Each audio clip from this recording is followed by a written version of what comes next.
Hello বন্ধুরা, এই দেখুন আমি ছাদে কচু গাছ লাগিয়েছি।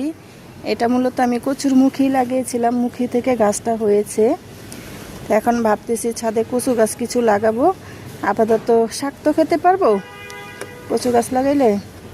এই যখন এখন কচু গাছ লাগিয়ে দিব, কেমন হবে বলবেন।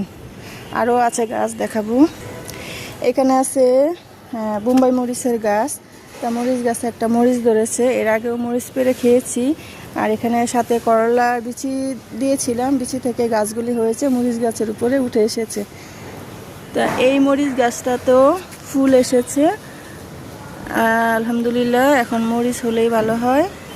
আর এখানেও করলা গাছ হচ্ছে, এখানেও বিচি দিয়েছিলাম, বিচি থেকে হয়েছে। দেখুন মাশাআল্লাহ কত সুন্দর হয়েছে। আর এগুলি হচ্ছে পুঁইশাক গাছ।